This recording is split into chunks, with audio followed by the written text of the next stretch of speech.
Hello बच्चों, तो कैसे हैं आप सब। उम्मीद करता हूँ आप लोग बहुत अच्छे होंगे। बच्चों, पिछले वीडियो में मैंने आप लोगों को श्रम विभाजन और जाति प्रथा के ऑब्जेक्टिव क्वेश्चंस को बताया था। अगर आप उस वीडियो को नहीं देखे हैं तो डिस्क्रिप्शन में उसका लिंक दिया हुआ जा करके देख लीजिएगा। और बच्चों, आज की इस वीडियो में मैं आप लोगों को 20 के दांत ऑब्जेक्टिव क्वेश्चन को बताने वाला हूँ। और ये वीडियो भी एक सिस्टमेटिक वे में होने वाला है, यानी सबसे पहले मैं आपको लेखक से संबंधित ऑब्जेक्टिव क्वेश्चंस को बताऊंगा और इसके बाद चैप्टर से संबंधित ऑब्जेक्टिव क्वेश्चंस को बताऊंगा। ठीक है। और बच्चों, आपसे एक रिक्वेस्ट है कि प्लीज़ आप इस वीडियो को अंत तक जरूर देखिएगा, क्योंकि मैंने लगभग 45 ऑब्जेक्टिव क्वेश्चंस मात्र 15 मिनट में ख़त्म करने का प्रयास किया हूँ। ठीक है। मैं चाहता तो इस वीडियो को 1 घंटा 1.5 घंटा कर सकता था, लेकिन इससे आपका ही नुकसान होता। ठीक है, क्योंकि आपके एग्जाम में बहुत कम समय बचा हुआ है।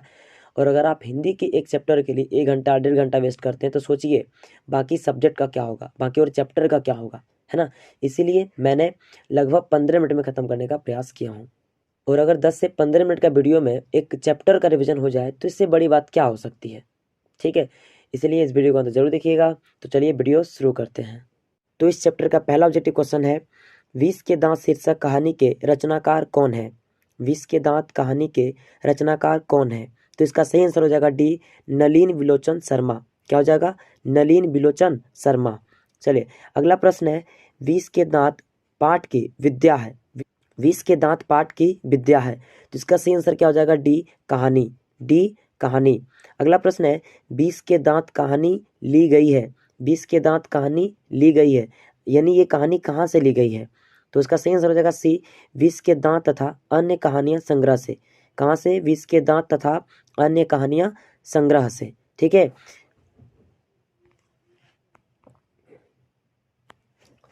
अगला प्रश्न है, नलिन बिलोचन शर्मा के माताजी का क्या नाम था। नलिन बिलोचन शर्मा के माताजी का क्या नाम था। तो इसका सही आंसर हो जाएगा सी, रत्नावती शर्मा। सी, रत्नावती शर्मा। अगला प्रश्न है, नलिन बिलोचन शर्मा जन्मना कौन सी भाषा भाषी थे। नलिन बिलोचन शर्मा जन्मना कौन सी भाषा भाषी थे।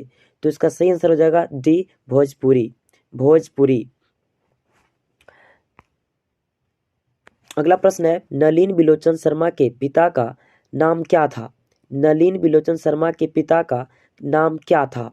तो इसका सही आंसर हो जाएगा ए, पंडित रमावतार शर्मा।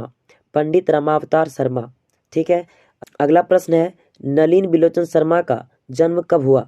नलिन बिलोचन शर्मा का जन्म कब हुआ। तो इसका सही आंसर हो जाएगा बी, 18 फरवरी 1916। 18 फरवरी 1916। अगला प्रश्न है, नलिन बिलोचन शर्मा का जन्म कहाँ हुआ। नलिन बिलोचन शर्मा का जन्म कहाँ हुआ। तो इसका सही आंसर हो जाएगा सी, बदरघाट पटना। बदरघाट पटना। अगला प्रश्न है, नलिन बिलोचन शर्मा पटना विश्वविद्यालय के हिंदी विभाग के अध्यक्ष कब बने। नलिन बिलोचन शर्मा पटना विश्वविद्यालय के हिंदी विभाग के अध्यक्ष कब बने। तो इसका सही आंसर हो जाएगा डी, सन 1959 ईस्वी में। सन 1959 ईस्वी में। अगला प्रश्न है, नलिन बिलोचन शर्मा की स्कूल की पढ़ाई कहाँ हुई। नलिन बिलोचन शर्मा की स्कूल की पढ़ाई कहाँ हुई। तो इसका सही आंसर हो जाएगा सी, पटना कॉलेजिएट स्कूल में। पटना कॉलेजिएट स्कूल में। अगला प्रश्न है, नलिन बिलोचन शर्मा की मृत्यु कब हुई। नलिन बिलोचन शर्मा की मृत्यु कब हुई। तो इसका सही आंसर हो जाएगा ए, 12 सितंबर 1961। 12 सितंबर 1961। अगला प्रश्न है, 20 के दांत कैसी कहानी है। 20 के दांत कैसी कहानी है।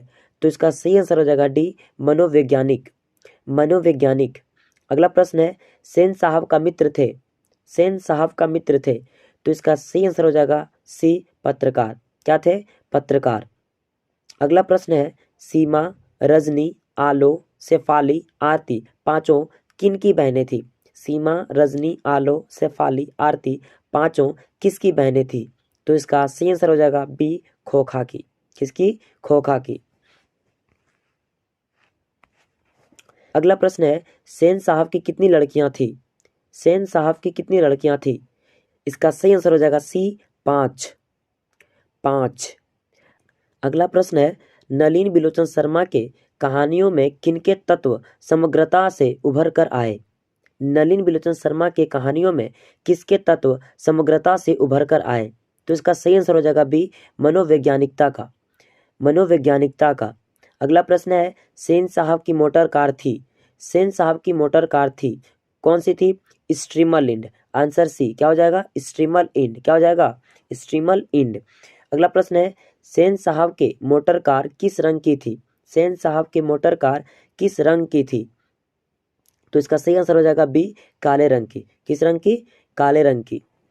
अगला प्रश्न है, किससे मोटर की चमक दमक को कोई खतरा नहीं था? किससे मोटर की चमक दमक को कोई खतरा नहीं था? तो इसका सही आंसर हो जाएगा डी, सेन साहब की पुत्रियों से। सेन साहब की पुत्रियों से। अगला प्रश्न है, सेन साहब की आंखों का तारा है, यानी सेन साहब की आंखों का तारा कौन है? तो इसका सही आंसर हो जाएगा बी, खोखा। बी, खोखा। अगला प्रश्न है, लोग सेन साहब को उनके बच्चे के लिए कौन सा विद्यालय उपयुक्त बताते थे? लोग सेन साहब को उनके बच्चे के लिए कौन सा विद्यालय उपयुक्त बताते थे? तो इसका सही आंसर हो जाएगा B, kindergarten school. Kindergarten school. ठीक है। अगला प्रश्न है, मोटर कार को किससे खतरा हो सकता था? मोटर कार को किससे खतरा हो सकता था? तो इसका सही आंसर हो जाएगा सी, खोखा से। सी, खोखा से। अगला प्रश्न है, सेन साहब की नई मोटर कार कितने की थी? सेन साहब की नई मोटर कार कितने की थी? तो इसका सही आंसर हो जाएगा बी, 7,500 की। 7,500 की। कितने की? 7,500 की। अगला प्रश्न है, किसके अनुसार सेनों ने सिद्धांतों को भी बदल लिया था? किसके अनुसार सेनों ने सिद्धांतों को भी बदल लिया था? तो इसका सही आंसर हो जाएगा बी, खोखा के अनुसार। खोखा के अनुसार। किसके अनुसार? खोखा के अनुसार।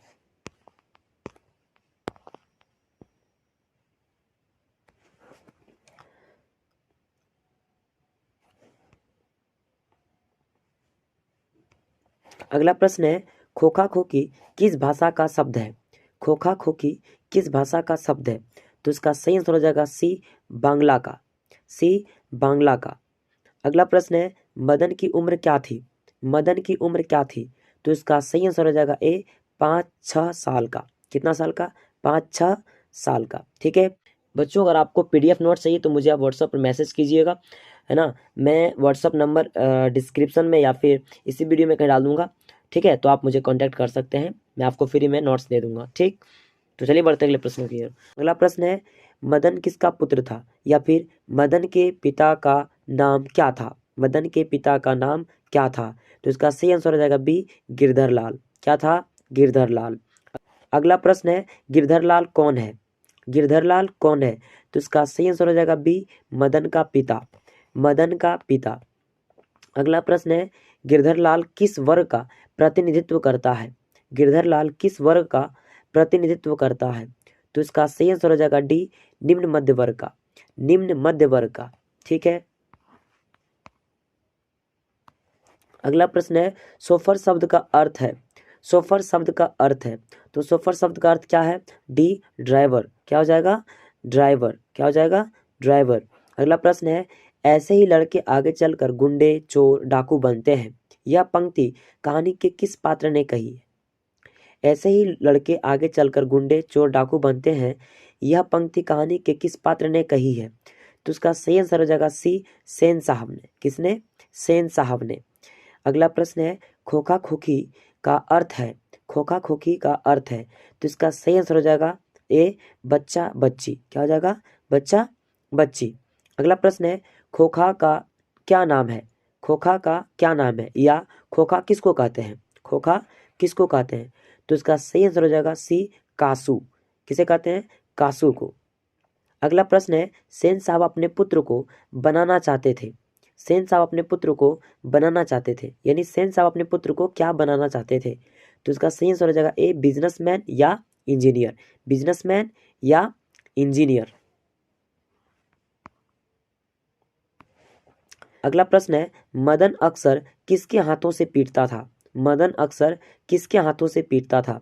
तो इसका सही आंसर हो जाएगा डी, पिता के हाथों से। ठीक है। अगला प्रश्न है, सेन साहब ने किसे खूब फटकार लगाई?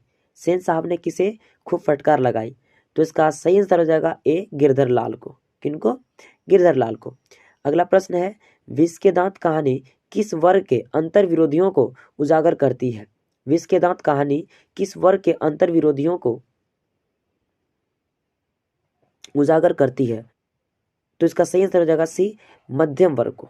सी, मध्यम वर्ग को। अगला प्रश्न है, कासू मदन के साथ किस खेल में शरीक होना चाहता था? कासू मदन के साथ किस खेल में शरीक होना चाहता था? तो इसका सही आंसर हो जाएगा डी, लट्टू के खेल में। लट्टू के खेल में। अगला प्रश्न है, सेन साहब किसके व्यंग से ऐंठ कर रह गए? सेन साहब किसके व्यंग से ऐंठ कर रह गए? तो इसका सही आंसर हो जाएगा ए, पत्रकार महोदय के व्यंग से। पत्रकार महोदय के व्यंग से।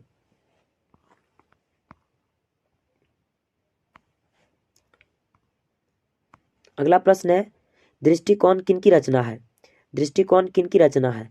तो इसका सही आंसर हो जाएगा बी, नलिन बिलोचन शर्मा की। नलिन बिलोचन शर्मा की। अगला प्रश्न है, लड़कियां क्या है? कठपुतलियां हैं। किसे इस बात पर गर्व है? लड़कियां क्या है? कठपुतलियां हैं। किसे इस बात पर गर्व है? तो उसका सही आंसर हो जाएगा डी, माता पिता को, यानी सेन साहब और उनके पत्नी को। ठीक है।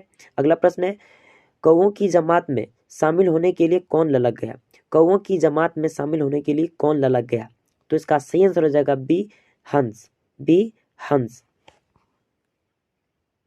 अगला प्रश्न है, खोखा के दांत किसने तोड़े? खोखा के दांत किसने तोड़े? तो इसका सही आंसर हो जाएगा बी, मदन ने। किसने? मदन ने। अगला प्रश्न है आपका, और ये इस चैप्टर का अंतिम प्रश्न है। ठीक है। मदन ने कासू के कितने दांत तोड़ डाले? मदन ने कासू के कितने दांत तोड़ डाले? तो इसका सही आंसर हो जाएगा सी, 2 दांत। ठीक है बच्चों, अगर आपको यह वीडियो अच्छा लगा हो तो प्लीज़ अपने दोस्तों के साथ शेयर कीजिएगा, और वीडियो कैसा लगा ये कमेंट बॉक्स में बताना मत भूलिएगा। तो अगले वीडियो में आपको भारत से क्या सीखें का ऑब्जेक्टिव क्वेश्चन को बताऊंगा। ठीक है, तो मिलते हैं नेक्स्ट वीडियो में। तब तक के लिए जय हिंद, जय भारत।